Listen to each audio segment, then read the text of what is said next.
ឆ្នាំរកាអ្នកទទួលបាននៃការជួយគាំទ្រនិងមានធម៌ពលដែលមានភាពទាក់ទាញពីមនុស្សជាច្រើន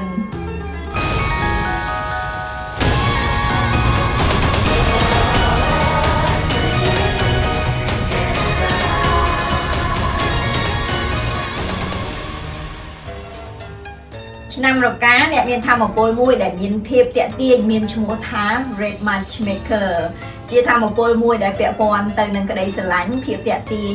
មានមន្តស្នេហ៍ប្រជាប្រិយភាពនិងឱកាសជ្រិតចំណងទំនាក់ទំនងជាមួយនឹងមនុស្សសង្គមខាងក្រៅសម្រាប់អ្នកនៅលីវនឹងអាចជួបជាមួយនឹងគូជីវិតសម្រាប់អ្នករៀបការរួចទំនាក់ទំនងប្តីប្រពន្ធនឹងកាន់តែមានភាពស្និទ្ធស្នាលធម៌ពលពិសេសមួយទៀតនោះគឺ Heavenly Yeet គឺពាក់ព័ន្ធទៅនឹងមនុស្សដែលមកជួយជ្រោមជ្រែងចំពេលវេលាដែលអ្នកត្រូវការហើយបញ្ហានឹងអាចដោះស្រាយបានដោយងាយនៅពេលដែលអ្នកមានធម៌ពល Heavenly Yeet នេះប្រសិនបើអ្នកមានបញ្ហាធំនឹងคล้ายទៅជាបញ្ហាតូចហើយបញ្ហាតូចនឹងមានដំណោះស្រាយដោយឯកឯង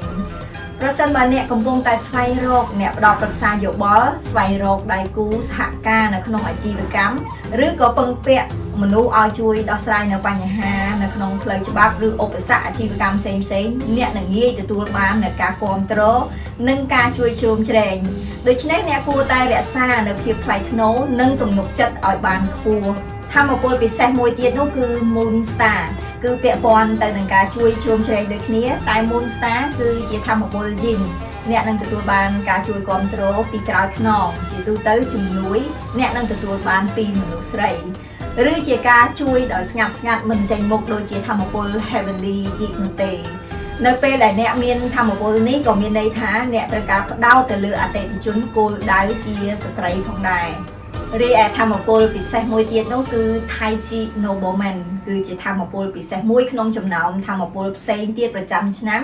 ដែលពាក់ព័ន្ធទៅនឹងការទទួលបានការការពារការដឹកនាំការណែនាំផ្ដល់គំនិតយោបល់លើដំណោះស្រាយនៅក្នុងស្ថានភាពដែលលំបាកចំពោះធម៌ពល Sky Gracious គឺពាក់ព័ន្ធនឹងការទទួលបាននូវការផ្ដល់ជំនួយពីមនុស្សដែលមានឥទ្ធិពលការជួយដោះស្រាយនៅឧបសគ្គដែលធ្វើឲ្យបញ្ហាឬដំណើរការនឹងមានភាពរលូនមកវិញបើអ្នកមានបញ្ហាជាយូរមកហើយអ្នកនឹងអាចដោះស្រាយបាននៅក្នុងឆ្នាំនេះដូច្នេះអ្នកគួរតែពង្រឹងចំណងមិត្តភាពជាមួយនឹងមនុស្សដែលធ្លាប់តែគាំទ្រអ្នកអាចប្រើប្រាស់ធម៌ពលនេះដើម្បីស្វែងរកការសហការដែលគួរជាទីទុកចិត្តដើម្បីធ្វើការរយៈពេលវែងរីឯធម៌ពល Bright Hall វិញគឺតំណាងឲ្យភាពច្បាស់លាស់ជាមនុស្សដែលមានភាពទទួលខុសត្រូវខ្ពស់នៅក្នុងសង្គមអ្នកអាចមានឱកាសក្នុងការទទួលបាននូវតួនាទីជាថ្នាក់ដឹកនាំឬជាមនុស្សដែលផ្ដល់នូវទំនុកចិត្តខ្ពស់ចំពោះអតិថិជនទន្ទឹមនឹងនេះអ្នកក៏មានធម៌ពលអវិជ្ជមានមួយចំនួនផងដែរដូចជា Piercing Rope គឺជាធម៌ពលដែលពាក់ព័ន្ធទៅនឹងបញ្ហា stress ដោយសារតែកាតព្វកិច្ចឬចំណងឬការទទួលខុសត្រូវធ្ងន់ធ្ងរឬក៏ជាអន្ទាក់ឬក៏ការជាប់ពិន័យនៅក្នុងស្ថានភាពស្មុគស្មាញណាមួយសូមប្រយ័ត្នប្រយែងចំពោះគ្រោះថ្នាក់ដែលពាក់ព័ន្ធទៅនឹងវត្ថុដែលធ្វើអំពីខ្សែដូចជាខ្សែពួរឬខ្សែភ្លើងឬក៏ជាវត្ថុមុតស្រួចជាដើម